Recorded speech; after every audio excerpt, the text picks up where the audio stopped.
नमस्कार, मैं शिमला से राजेश मल्होत्रा। आप दिव्य हिमाचल टीवी देख रहे हैं। शाम के 6 बज गए हैं। आज दिन भर की अपडेट आपको इस बुलेटिन के जरिए देंगे। देखिए, आज मुख्यमंत्री सुखविंदर सिंह सुक्खू शिमला पहुंचने के बाद सचिवालय में थे और उसके बाद ईडी के खिलाफ जो प्रदर्शन था उसके लिए छोटा शिमला में जो नीचे ईडी का ऑफिस है उसके बाहर धरने में शामिल हुए। मुख्यमंत्री का धरने में जाने का मतलब ये था कि फिर एक अट्रैक्शन वैसे ही बन जाती है, कार्यकर्ताओं में जोश आ जाता है। तो ये क्यों था और इस धरने के दौरान और बात करेंगे इसके अलावा बाकी खबरों की भी। देखिए, आज ये जो प्रदर्शन हुआ है, इस प्रदर्शन के अलावा भी बहुत सारी एक्टिविटी है। हालांकि राज्य सचिवालय का हाल आज फिर से छुट्टी की तरह ही था, क्योंकि जो बीच में ब्रेक थी उसके बाद जो छुट्टियों का माहौल ख़त्म हुआ नहीं है और उसी तरह से जो कामकाज है वो प्रभावित है। लेकिन जो मेन चीज़ आपको अगर आज हम बताएं, जो मुख्य तौर पे खबरें आज की हैं, वो है स्कूल निदेशालय के बाहर नोटिस दे दिया है सांकेतिक धरने का। ये क्यों दिया गया है? क्योंकि राज्य सरकार ने निदेशालयों की रीस्ट्रक्चरिंग की है। विस्तार से इस खबर पे बात करेंगे। और 3% डीए की घोषणा से कन्फ्यूज़न क्या है, उस कन्फ्यूज़न पे भी आज बात करेंगे कि कर्मचारी इसमें क्या कह रहे हैं जो सरकार ने अनाउंसमेंट की है। मंडी में बम धमाके की एक ईमेल आ गई थी, उसका पूरा जो अभी तक का डाटा सामने आया है या इसके पीछे की पूरी कहानी सामने आई है वो बात करेंगे। और हिमाचल सरकार वित्त आयोग के जो मेमोरेंडम है वो एडिशनल मेमोरेंडम में क्यों जा रही है। पंचायत प्रधान गुस्सा हैं, दूसरी तरफ जो ठेकेदार हैं पीडब्ल्यूडी के सोलन में आज उन्होंने प्रदर्शन किया, बाकी जगह पहले कर चुके हैं। धर्मपुर में एनजीटी की टीम ने छापा क्यों मारा, ये भी आज की बात है। और स्कूल ड्रेस कोड पर एक चिट्ठी निकली है।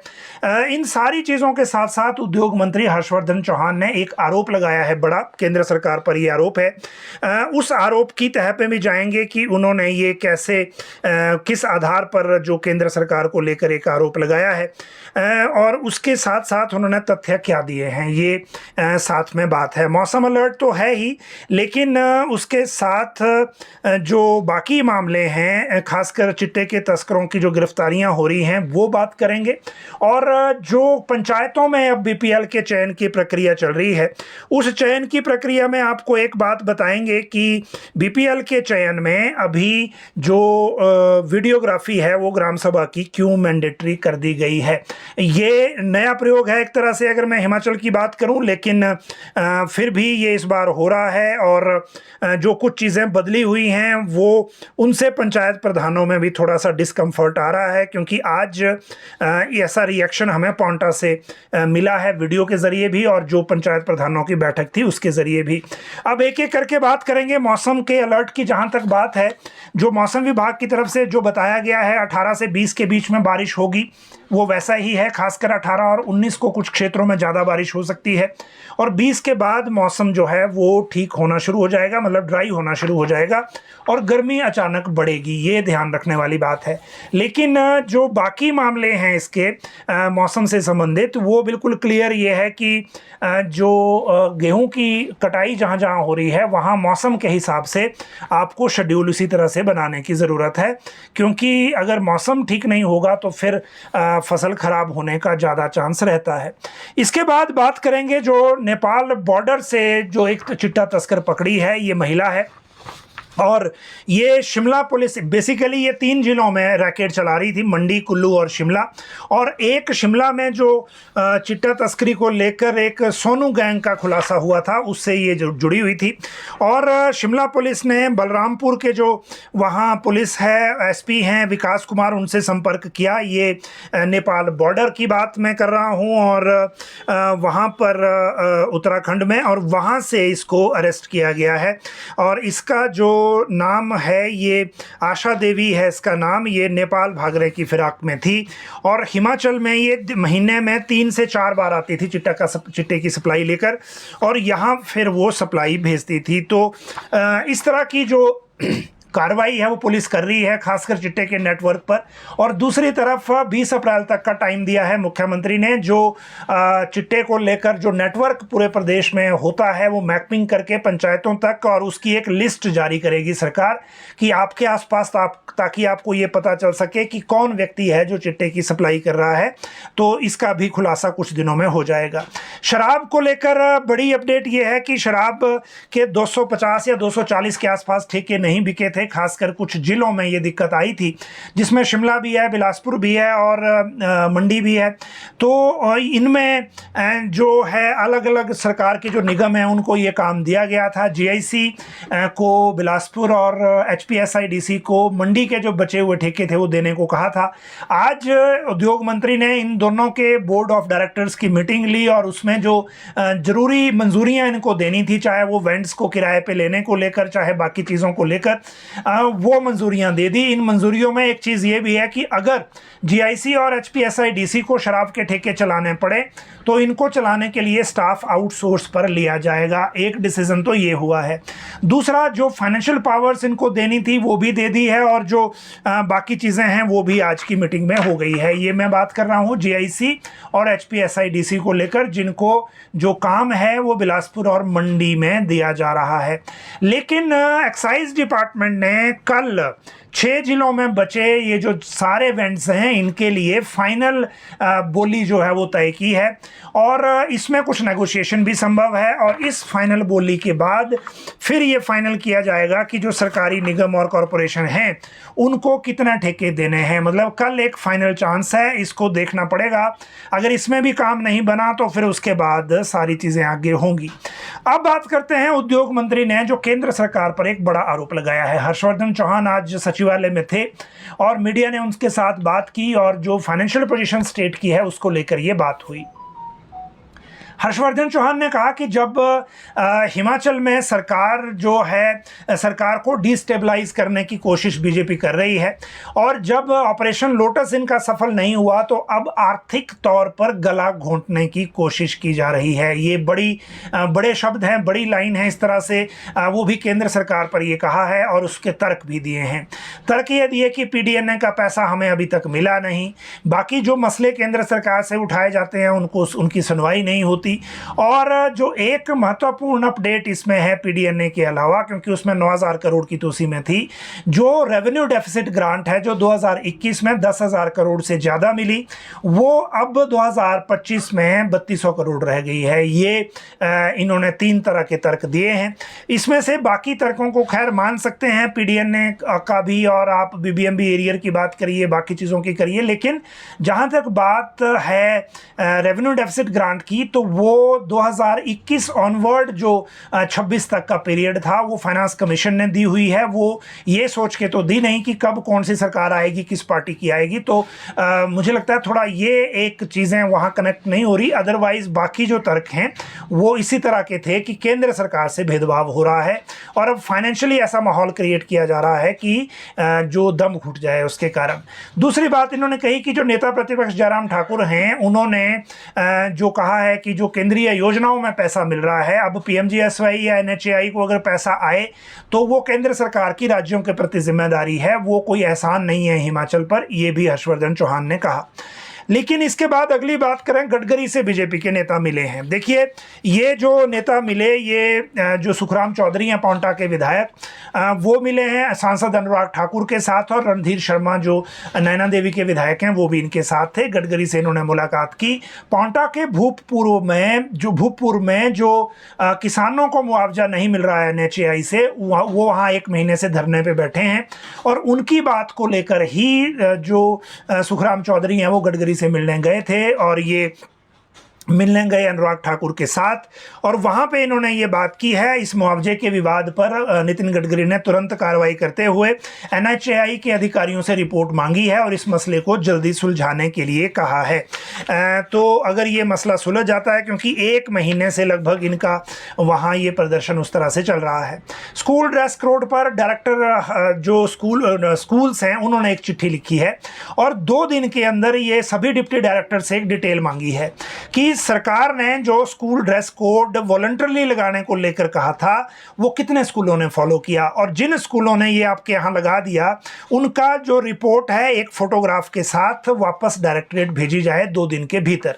अब कितने स्कूलों ने लगाया कितनों ने अभी नहीं वो पता, इस रिपोर्ट के बाद लगेगा, लेकिन ये रिपोर्ट डायरेक्टर स्कूल्स ने दी है। मतलब जो अभी नया रिस्ट्रक्चरिंग हुई है, आशीष कोहली का जो निदेशालय है उसने ये सूचना मांगी है। अगर आपके स्कूल में कोई यूनिफॉर्म इस तरह की लागू हो गई है या ड्रेस कोड कोई इस तरह के लागू हो गया, क्योंकि उसकी यूनिफॉर्म की बात नहीं है, ड्रेस कोड यूनिफॉर्म के अलावा भी हो सकता है, और वो फोटो के साथ कन्वे करना है राज्य सरकार को ताकि उसका एक डाटा वो तैयार कर सकें।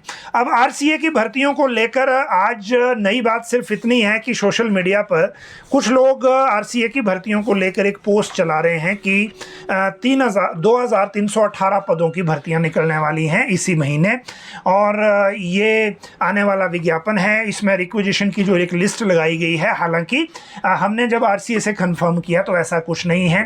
अभी जो लास्ट वीक में एप्लीकेशन के लिए विंडो ओपन हो रही है और साथ में जो ओटीआर सिस्टम इनका लागू हो रहा है, वो सिर्फ जो अभी जेबीटी और उसको लेकर गए, देखिए एलिमेंट्री एजुकेशन से टीजीटी आर्ट्स के 425 हैं, नॉन मेडिकल के 343 हैं, 169 हैं टीजीटी मेडिकल के, और जेबीटी के 1295 हैं। इसमें एक अलग जो मैटर है वो टीजीटी का अलग से, जेबीटी का एक अलग से भी पोस्ट है। तो ये सिर्फ रिक्विजिशन है, इसके ऊपर ऐसा नहीं है कि ये सभी एडवर्टाइज हो जाएंगे एक साथ ही, क्योंकि वो शेड्यूल अभी तय होना है और वो सीबीटी के सिचुएशन के हिसाब से शेड्यूल बनेगा। अभी एक साथ ही इस तरह से नहीं है। अभी फ़िलहाल आप 20 तारीख से जो सप्ताह शुरू हो रहा है, मैं आपको ये बता रहा हूँ कि जो लास्ट वीक होगा, मतलब 24 अप्रैल से 30 अप्रैल के बीच में भी आप कह सकते हैं, उसके बीच ये जो एप्लीकेशन के लिए मौका जो है वो खुल सकता है। ये अभी तक की अपडेट आरसीए से है। एनजीटी की टीम ने देखिए एक छापा मारा है, ये धर्मपुर मंडी जिला के धर्मपुर की बात है, और धर्मपुर के बरी गांव में ये पहुंची है, जहां जो विधायक हैं अभी धर्मपुर के, उनकी धर्मपत्नी के नाम पे ये कंपनी थी जिसने ये कटान किया था पेड़ों का। इसमें कुछ प्रोहिबिटेड जो प्लांट्स जो पेड़ थे वो भी थे, लेकिन इसकी शिकायत बाद में फॉरेस्ट को गई। फॉरेस्ट से शायद भारत सरकार ने संज्ञान ले लिया और एनजीटी की टीम आ गई है। और जिस मसले में अगर एनजीटी की टीम आ गई है, डीएफओ जोगिंदरनगर इसमें शामिल थे साथ में, तो उसके बाद फिर क्या होगा वो आप समझ सकते हैं। वैसे बीजेपी ने इससे पहले, क्योंकि सरकार ने जब कार्रवाई इमीडिएटली नहीं की, तो बीजेपी ने अपनी एक कमेटी बनाई थी सतपाल सत्ती की अध्यक्षता में, उसने यहाँ जाकर दौरा किया था और वहाँ की रिपोर्ट तैयार की थी। इसी रिपोर्ट के आधार पर आगे शायद शिकायत की गई है और इस शिकायत के बाद ये एक्शन हुआ है। अब इसमें आगे क्या होता है वो अलग बात है। जहाँ तक बात इसके बाद है अगली पीडब्ल्यूडी के ठेकेदार नाराज क्यों हैं, देखिए अलग अलग जगह रोडू में प्रदर्शन हुआ, मंडी में प्रदर्शन हुआ, अब आज सोलन में प्रदर्शन हुआ है। और ये सोलन की जो ठेकेदार यूनियन है, इन्होंने नारेबाजी की है और साथ में ये कहा है कि राज्य सरकार सोलन डिवीज़न की जो 10 करोड़ की देनदारी है उसको जल्दी भुगतान करे। पूरे प्रदेश में 2000 करोड़ की देनदारी पीडब्ल्यूडी के ठेकेदारों की है जो 31 मार्च को क्लियर नहीं हुई, और ये पहली बार हुआ कि ट्रेजरी ने 31 मार्च को इस तरह की क्लियरेंस से मना कर दिया। इन्होंने नारेबाजी भी की, साथ में आग्रह भी किया राज्य सरकार से कि उनके पास जो लेबर थी उनके पैसे देने को है, मटेरियल और जो बाकी सामान लगता है उनके पैसे देने को हैं, और जो सरकार के काम हैं हमने कंप्लीट कर दिए हैं, लेकिन भुगतान नहीं हो रहा। तो इसको सरकार गंभीरता से देखे और ये भुगतान जल्दी करे। ये सोलन में आज प्रदर्शन था। इसके बाद पंचायत प्रधानों की भी बात करेंगे और इसके साथ बात कर लेते हैं ग्राम सभा की वीडियोग्राफी की, फिर पंचायत प्रधानों की बात इससे रिलेटेड है।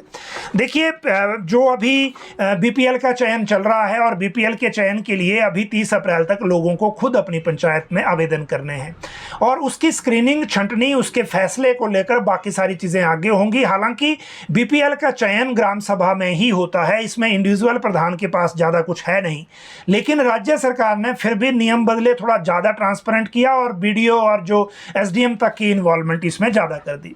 अब हुआ ये है कि अब जो ग्राम सभा है उसकी वीडियोग्राफी करना अनिवार्य है। जब भी ये ग्राम सभा होगी, चाहे वो सिलेक्शन को लेकर हो, चाहे डिलीशन एडिशन को लेकर हो, तो बीपीएल चयन के नए मापदंड और अपात्र परिवारों की पहचान या उनको हटाने को लेकर जो भी करना है उसके लिए ग्राम सभा लोकसभा की वीडियोग्राफी अब ज़रूरी है। फिलहाल जो लोग अप्लाई करना चाहते हैं वो 30 अप्रैल तक अप्लाई कर लें और उसके बाद ये वीडियोग्राफी की प्रक्रिया जो है जब बैठक होगी तभी होगी और उसके बाद पता चलेगा कि सिलेक्शन का प्रोसेस इस बार क्या रिजल्ट देता है, क्योंकि 50,000 सालाना इनकम लिमिट है।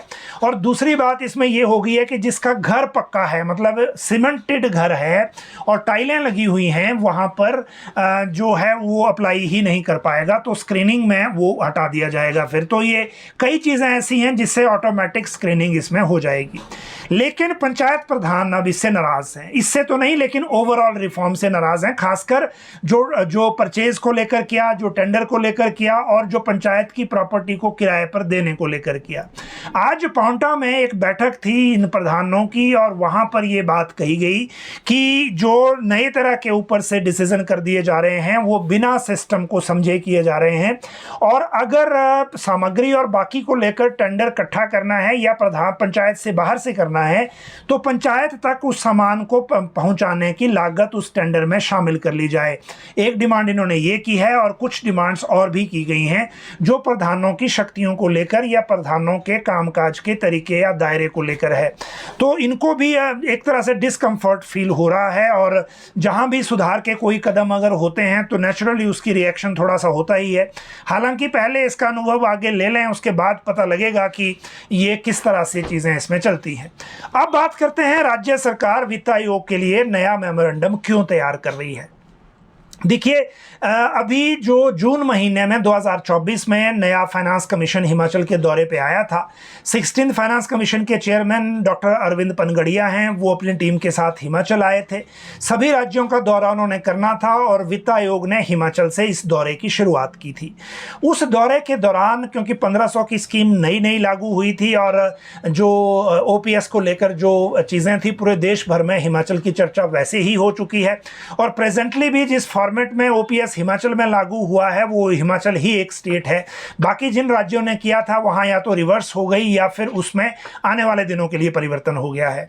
तो इन सारी चीज़ों को देखते हुए ऐसा आभास है उन अधिकारियों को जो फाइनेंस कमीशन को उस वक्त मेमोरेंडम देने वाले थे या बाद में उनके साथ डायलॉग कर रहे हैं कि केंद्र सरकार का ये जो कमीशन है ये इन दो चीज़ों को लेकर अपने जो सिफारिशें हैं, अवार्ड है, उसमें कोई ऐसी चीज़ ना लिख दे जो हिमाचल को लेकर आने वाले दिनों में नेगेटिव हो जाए। देखिए, 15वें वित्त आयोग ने जब हमारी रेवेन्यू डेफिसिट ग्रांट को टेपर कर दिया था, हालांकि टोटल ग्रांट जो 39,000 करोड़ के आसपास थी, लेकिन पहले साल में ज़्यादा और आखिरी साल जो अभी चल रहा है इसमें सबसे कम ग्रांट दी जा रही है। तो अगर इस ग्रांट को एक तो बहाल करवाना है इतने ही अमाउंट पे और इससे इंक्रीज करवाना है कम से कम 7 या 8 हज़ार करोड़, ताकि जो गैप है रेवेन्यू डेफिसिट का उसको पूरा किया जा सके। हिमाचल सरकार के बजट में अभी भी 6 से 7 हज़ार करोड़ का गैप, इतना अभी भी जो 58,000 करोड़ का बजट आया है उसमें भी 7,000 करोड़ का गैप है जिसका अभी भी सोर्स पता नहीं है। रादर 8,000 करोड़ रखिए आप, क्योंकि इसमें लैंड रेवेन्यू एक्ट का भी 1,068 करोड़ या 1,018 करोड़ के आसपास ऐड किया गया है जो अभी गवर्नर से अप्रूव ही नहीं हुआ बिल ही। तो कई चीज़ें इसमें ऐसी हैं, तो इसीलिए ये ज़रूरी है कि 2025 तो चलिए मुश्किल वक्त है ही, जैसे तैसे इसको काटने के बाद 2026 से 2031 तक का वक्त खराब ना हो, इसीलिए वर्तमान सरकार और मुख्यमंत्री सुक्खू ये चाह रहे हैं कि फाइनेंस कमीशन का जो अवार्ड है उससे पहले चीज़ों को ठीक कर लिया जाए। अधिकारियों की एक कमेटी बनाई गई है, वो कमेटी आजकल काम कर रही है। इस कमेटी ने पहली बार जो इंडियन इंस्टीट्यूट ऑफ फॉरेस्ट है भोपाल का, उससे एक रिपोर्ट बनवाई है कि हम हिमाचल के जंगल पूरे देश के लिए सालाना कितनी इकोलॉजिकल सर्विसेज देते हैं। उसका आकलन हुआ है कि हम 90,000 करोड़ की सर्विसेज पूरे देश को प्रोवाइड कराते हैं, चाहे वो बिजली के तौर पे हो, पानी के तौर पे हो, बर्फ के तौर पे हो, जंगल की शुद्ध हवा के तौर पे हो, और इन सारी चीज़ों को कैलकुलेट किया गया है। अब एडिशनल मेमोरेंडम में इसको लिया जाएगा। इसकी वजह यह है कि भारत सरकार जो कॉमन पूल से पोस्ट डेवोल्यूशन ग्रांट देती हैं, जिसमें RDG भी शामिल है या बाकी जो ग्रांट्स हैं वो भी शामिल है, वो हिमाचल की हिस्सेदारी भागीदारी सिर्फ 0.83% है। उसको बढ़ाने के लिए इसके जो मापदंड हैं इनको नए सिरे से वहाँ तर्क देने पड़ेंगे, लड़ना पड़ेगा, और इसीलिए ये इंडियन इंस्टीट्यूट ऑफ फॉरेस्ट से एक नई रिपोर्ट बनाई गई है। दूसरा तर्क ये दिया जा रहा है कि जो रेवेन्यू डेफिसिट ग्रांट हिमाचल को दी जाती है वो बेसिकली ग्रांट नहीं है, वो कंपेंसेशन है, पोस्ट डेवोल्यूशन कंपेंसेशन है, क्योंकि हिमाचल सरकार के रेवेन्यू इसलिए नहीं बढ़ पाता क्योंकि हिमाचल रेवेन्यू सरप्लस स्टेट हो ही नहीं सकता। जब से हिमाचल का गठन हुआ था तब से डेफिसिट का ही इस स्टेट को माना गया था, इसीलिए इस स्टेट को विशेष जो स्पेशल कैटेगरी स्टेट में रखा गया। और एक तर्क इसके साथ ये जोड़ा जा रहा है कि अगर सेंट्रल टैक्सेस, क्योंकि जीएसटी का कंपनसेशन बंद हुआ, सेंट्रल टैक्सेस की कलेक्शन इतनी है कि राज्य सरकार अपने टैक्सेस नहीं इंक्रीज कर सकती, तो एक बात ये हो गई। एक तर्क ये दिया जा रहा है कि जो आपदा का इंडेक्स है, जिसको आप कहते हैं कि जो प्राकृतिक आपदाएं जब आती हैं उसका एक फार्मूला होता है, तो वो फार्मूला हिमाचल ये तर्क दे रहा है कि कोस्टल एरिया जो हैं जहां साइक्लोन आते हैं या सुनामी आती है उनको फायदा देने के लिए बनाया गया है। पहाड़ की जो आपदाएं हैं वो उसमें इग्नोर हो गई हैं। तो ये सारी चीजें लेकर एडिशनल मेमोरेंडम देना है ताकि रेवेन्यू डेफिसिट ग्रांट बढ़े और 2026 के बाद हिमाचल का थोड़ा सा जिसको कहते हैं कि जो रास्ता है आगे वो आसान हो, क्योंकि ये साल सबसे मुश्किल है।